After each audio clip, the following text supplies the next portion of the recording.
A digital marketing data analyst job is a high-paying, in-demand job, but is it the right job for you based off your personality, strengths, weaknesses, and skill set?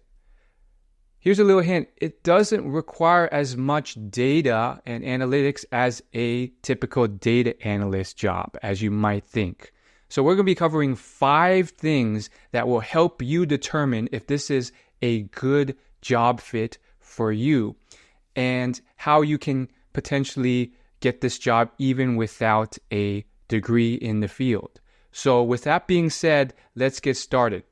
So the first thing is you need some level of analytical and data-driven mindset, but probably not as much as you think. When you think of the typical data analyst, they're typically deep in the numbers, maybe constantly in a database or a spreadsheet and just looking at data all the time.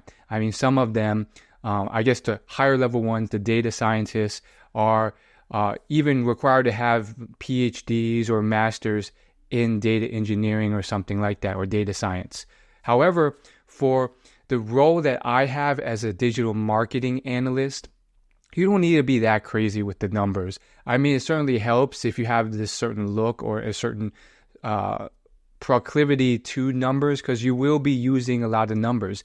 The point of the job is essentially to set up a bunch of web tracking, pull them in from various different platforms, and then visualize that data. But it's really not going to be as intensive or in-depth where you're going to need to use mathematics or calculus or something advanced to solve the issue.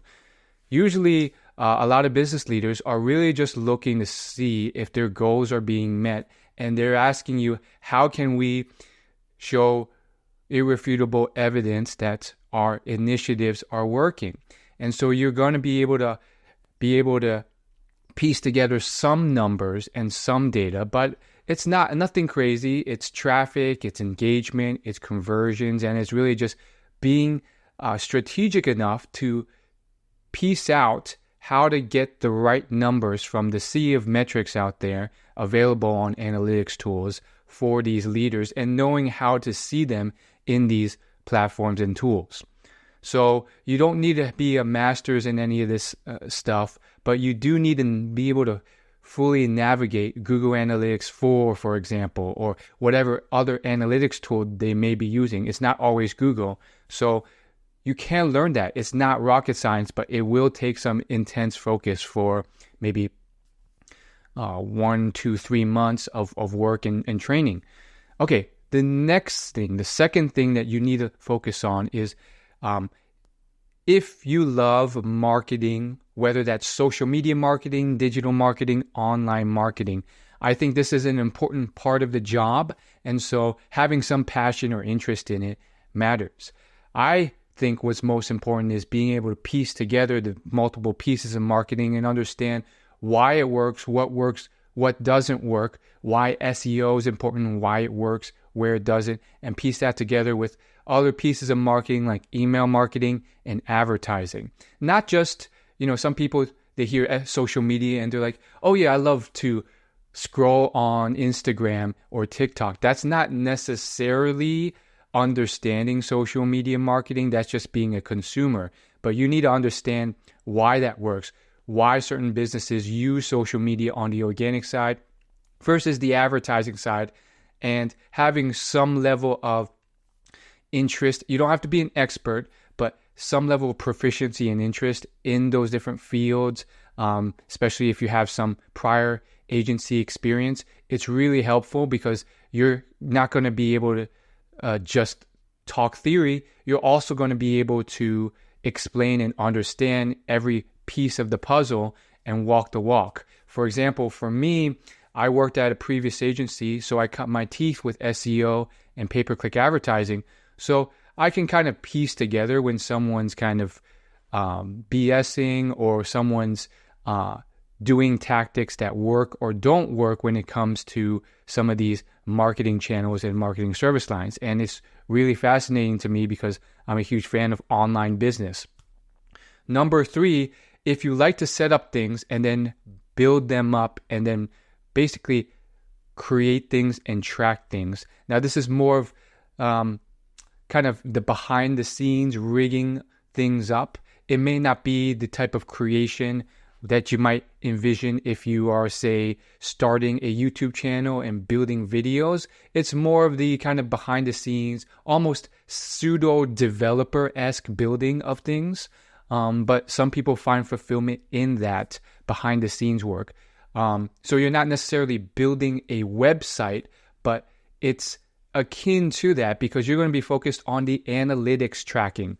So, for example, I do a lot of custom tracking with Google Tag Manager. And that's because a lot of these out-of-the-box softwares like Google Analytics, they just kind of track basic things like traffic, engagement, maybe metrics like engagement rate or page views or users. However, any type of business that gets sophisticated, these are usually mid-sized to large businesses or organizations, even small businesses, if they're actually like serious about getting a return on investment, they typically want you to rig up tracking for conversion-focused metrics, which don't come out of the box in Google Analytics 4. So an example might be an add to cart, a checkout for e-commerce businesses, or things like key clicks of buttons that really matter and to be able to count that. So for nonprofits, that would be like donation or volunteer buttons, or just various other engagement metrics. Maybe it's a lead capture on a lead form submission. So these types of conversion metrics don't come out of the box. And then there's a variety of kind of other things that you could track that are intermediary steps in your marketing funnel that are important, like drop-off rate, what page in a form people exit or leave, what forms did they fill out. And so setting all this up requires a certain level of technical skill, which you can learn. There are YouTube channels dedicated to teaching you for free, even if you don't have a degree in it, such as Measure School or Analytics Mania. But having a core base of understanding in something like a Google Tag Manager or Tag Manager system is kind of some of the work that we do.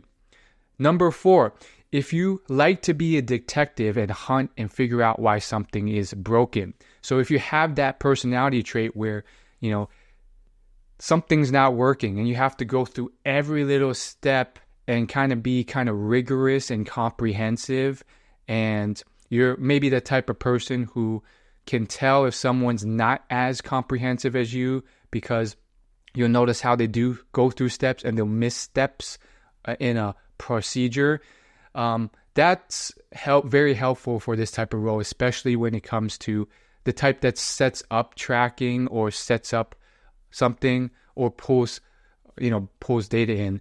So, the role has a kind of broad spectrum of responsibilities, but at least for me in my work, it does involve a decent amount of tag manager tracking and setup. Versus, others with the same job title may just be more focused on data visualization, which in case you don't necessarily need this personality trait or skill as much. But for me, I found that when I'm setting up Google Tag Manager, it can get rather complicated a little bit. And so you need to be able to do every little thing to check why something's broken with the tracking. For example, if I set up something for a single page application site, it's going to be kind of different from a regular site because it's one of those sites where you can navigate across multiple pages, but there's no page load each time you do so. And so for these kind of unique sites, which I have ran into with my work, it gets messy. And therefore, you're going to have to do things like figure out how to set up the tracking, and it differs depending on what type of SPA site you use. And so you have to go through the steps. Okay, does this site change URL when you go to a new page? Some SPA sites don't, some sites do. Okay, this site does, but does it actually load a new page or doesn't it? When I run it, will it show a history change trigger, or will that not detect when I run Google Tag Manager. So there's various steps that get kind of technical in the process. And so if you're someone who's likes to do things like bake rather than cook, and you like chemistry, or you like these things where you have to follow every step, this could be a really good role for you, because some people really like that, and the ones who kind of do a bit better are the ones who aren't as kind of lackadaisical. And if you skip a step, that could be an issue, because that could have been the cause of why your tracking's broken. And so having that ability to go through every step and not miss a few steps in a sometimes 10-step process of determining what's wrong or how to set up tracking, it can be very useful in this type of job. And then number 5, the 5th thing and last thing that you want to look for to see if this is the right job for you is if you can tie the numbers and data part to the strategy and qualitative part of the organizational goals, the team's goals, and the business leader's goals. See, this is kind of a mix. This role, this job, and marketing as a whole is kind of a mix of a science and then the creative side, the art side of it. So there's a mix of both. It's not just fully science and math, and it's not just fully art either. There's a certain mix of both with innovation, and then also looking at the numbers. Without the numbers, you don't really have any real evidence or logic to see what's working and what's not.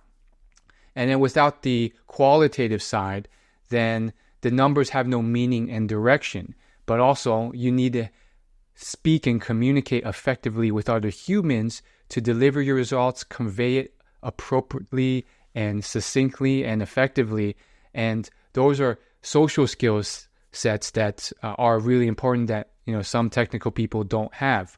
And so I think that's really important to be able to marry the two. You have to be comfortable and love the intermingling of both of those things. For example, I've had clients who have goals in user experience and user engagement, and other clients who are really focused on return on investment or increasing more revenue. Those are different goals, and you have to be able to be nimble enough and listen enough to hear those goals, not be dead set on some cookie cutter approach, and then restructure how you're going to measure things, how your dashboard that displays those analytics are going to measure those, and choosing the right metrics to align with those are really important. I've had instances where there was misalignment there because I was focused or assumed that everyone cared about revenue and ROI the most. That's not always the case. And I had to learn from my mistakes and be able to adjust and pivot and reset the metrics to what the stakeholders, the leaders actually care about. And nowadays, the beauty and the double-edged sword bad part about analytics tools and data viz tools these days is that you can choose so many different metrics to look at in them, and it's your job to help leadership clear the junk, clear away the metrics that don't matter, and then choose and display the metrics that matter most so that they can digest it really quickly and understand. So if you like this video, hit the subscribe button and then join my email newsletter down below for free exclusive tips on getting this job. Thanks for watching.